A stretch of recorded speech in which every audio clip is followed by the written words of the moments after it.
भगवानों की कहानी इंसानियत की कहानी है। हमारा मतलब मीनिंग ढूंढना, अनजान चीजों से हमारा डर। इंसान हमेशा से ही अपने वजूद और इस ब्रह्मांड में अपनी जगह को लेकर सवाल करता रहा है। यही सवाल हमें आगे बढ़ाते हैं और हमारी सोच को गहराई देते हैं। जैसे जैसे इंसान की सोच बढ़ी, वैसे वैसे जिंदगी, मौत और उन ताकतों को समझाने की हमारी जरूरत भी बढ़ी जिन्होंने हमारी दुनिया को आकार दिया। हर नई खोज के साथ हमारे सवाल और भी जटिल होते गए। जरा सोचिए, हमारे पूर्वजों के बारे में जो खतरे और हैरत से घिरे थे, एक ऐसी दुनिया में जीने के लिए संघर्ष कर रहे थे जहां कोई अंदाजा नहीं था कि क्या होगा। हर दिन उनके लिए एक नई चुनौती लेकर आता था। बिना साइंस के उन्होंने बिजली, सूरज और तूफानों को अनदेखी ताकतों के इशारे माना। उनके लिए ये घटनाएं रहस्यमय और डरावनी थीं, जिनका कोई तर्क नहीं था। डर और हैरत ने ही विश्वास के बीज बोए। केओस को समझने के लिए कुदरत को एक इंसान की तरह देखना, इसी सोच ने उन्हें प्रकृति के साथ एक रिश्ता बनाने के लिए प्रेरित किया। बिजली सिर्फ मौसम नहीं थी, वो एक पैगाम था।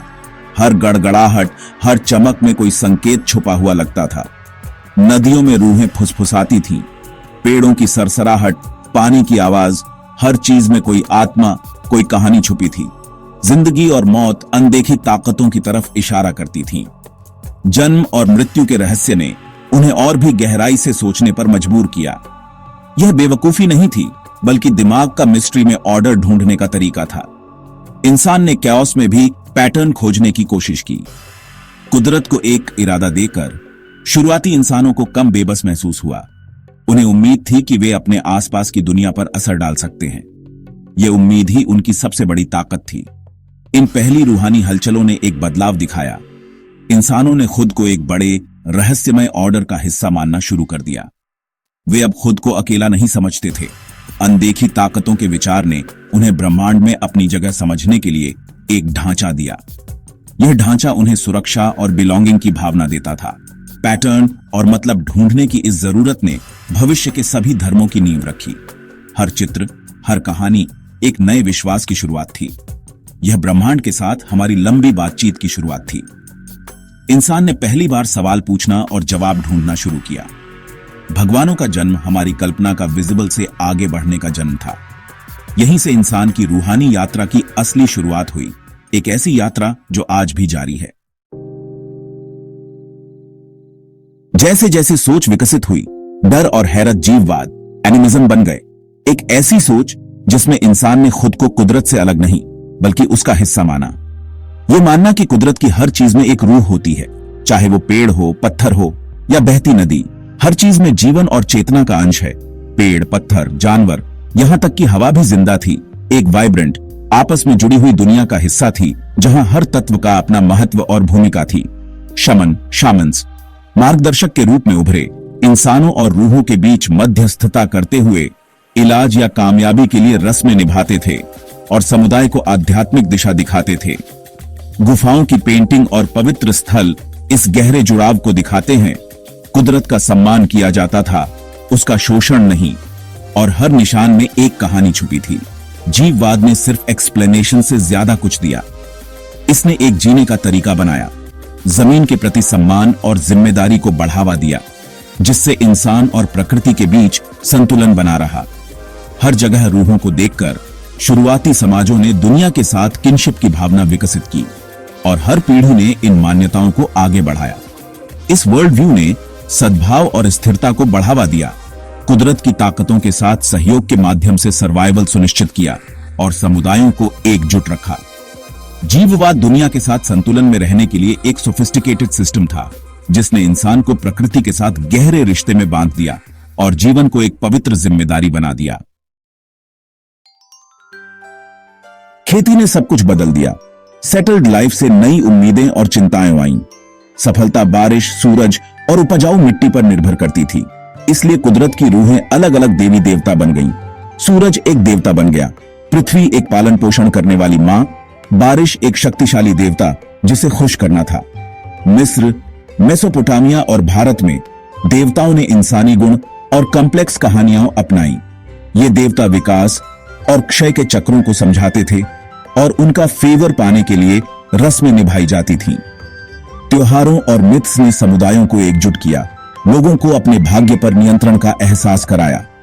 देवताओं को बनाकर इंसानों ने उन ताकतों को प्रभावित करने की कोशिश की जो उनके सर्वाइवल को नियंत्रित करती थीं। दैवीय सेटल्ड लाइफ के रिदम्स का केंद्र बन गया। जैसे जैसे समाज बढ़े, धर्म संगठित और संस्थागत इंस्टीट्यूशनलाइज्ड हो गया। पुजारी और मंदिर उभरे, रस्मों को औपचारिक फॉर्मलाइजिंग बनाया और देवताओं की इच्छा की व्याख्या की। शासकों ने दैवीय अधिकार का दावा किया। धर्म का उपयोग आबादी को एकजुट और नियंत्रित करने के लिए किया। मंदिर आर्थिक और राजनीतिक केंद्र बन गए, पवित्र और धर्मनिरपेक्ष शक्ति का मिश्रण करते हुए। लिखित ग्रंथों और नियम कानूनों ने सामाजिक पदानुक्रम और सांस्कृतिक पहचान को मजबूत किया। धर्म ने सिर्फ विश्वास को ही नहीं, बल्कि सभ्यता की संरचना को भी आकार दिया। इसका प्रभाव सदियों तक रह सकता था, शासकों और शासितों दोनों का मार्गदर्शन करता था। जैसे जैसे सभ्यताएं परिपक्व हुईं, कुछ ने रस्मों और देवताओं से परे गहरा मतलब खोजा।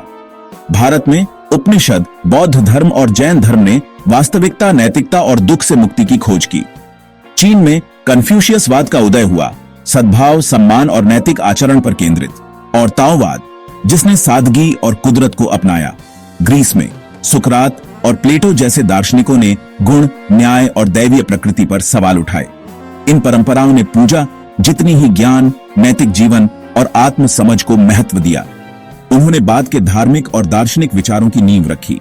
ज्ञान की इंसानियत की खोज उतनी ही महत्वपूर्ण हो गई जितनी दैवीय फेवर की उसकी खोज। इन विश्वासों ने मतलब और फुलफिलमेंट के लिए नए रास्ते पेश किए। एक ईश्वरवाद, मोनोथीज्म का उदय, एक ईश्वर में विश्वास ने धार्मिक इतिहास को बदल दिया। इजरायलियों में यहोवा के प्रति भक्ति ने यहूदी धर्म, ईसाई धर्म और इस्लाम के लिए मंच तैयार किया। ईसाई धर्म यीशु पर केंद्रित रोमन साम्राज्य में फैल गया, पश्चिमी सभ्यता को आकार दिया। मोहम्मद द्वारा स्थापित इस्लाम तेजी से फैला, विभिन्न लोगों को एक विश्वास के तहत एकजुट किया।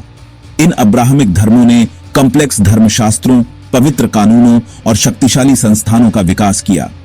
उन्होंने कॉम्प्रिहेंसिव विश्व दृष्टि और मजबूत सामुदायिक पहचान की पेशकश की। अरबों को प्रेरित करते हुए वे संघर्ष और सांस्कृतिक आदान प्रदान के स्रोत भी बन गए।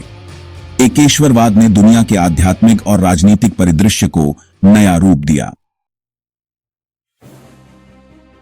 वैज्ञानिक क्रांति और ज्ञानोदय ने दुनिया को समझने के नए तरीके लाए, जिससे मानव सोच में गहरा बदलाव आया।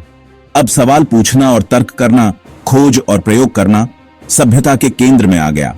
विज्ञान ने उन घटनाओं को समझाया जो कभी देवताओं को जिम्मेदार ठहराई जाती थीं, पारंपरिक विश्वासों को चुनौती देते हुए। अब प्रकृति के रहस्य वैज्ञानिक विधि से उजागर होने लगे। धर्मनिरपेक्षता का उदय हुआ, धर्म को सरकार और सार्वजनिक जीवन से अलग करते हुए। इससे समाज में नए विचारों और स्वतंत्रता के लिए जगह बनी। मनोविज्ञान ने विश्वास की नई व्याख्याएं पेश की। कभी कभी इसे एक मानवीय जरूरत या अभिव्यक्ति के रूप में देखा। मन और व्यवहार की जटिलताओं को समझने की कोशिशें तेज हुईं। कुछ नास्तिकता या अज्ञेयवाद की ओर मुड़ गए, लेकिन धर्म अरबों के लिए महत्वपूर्ण बना रहा। आस्था और पहचान के नए रूप उभरने लगे। परंपराओं ने खुद को ढाल लिया। नैतिकता, सामाजिक न्याय या नई आध्यात्मिकता पर ध्यान केंद्रित करते हुए लोगों ने अपने मूल्यों और विश्वासों को नए संदर्भ में ढालना सीखा। धार्मिक परिदृश्य पहले से कहीं ज्यादा विविध और गतिशील हो गया, जिसमें हर संस्कृति की अपनी अनूठी छाप है। इंसानों ने देवताओं को क्यों बनाया? समझाने के लिए, कंफर्ट देने के लिए, एकजुट करने के लिए और अपने अनुभवों को साझा करने के लिए, और मतलब ढूंढने के लिए, ताकि जीवन की अनिश्चितताओं में दिशा मिल सके। देवताओं ने केओस को ऑर्डर दिया, दुख में उम्मीद दी और जीवन में उद्देश्य दिया। उन्होंने इंसान को कठिन समय में सहारा दिया। समझ और जुड़ाव के लिए हमारी खोज जारी है। ब्रह्मांड के साथ एक स्थायी बातचीत जो हर युग में नए सवाल और नए उत्तर लाती है।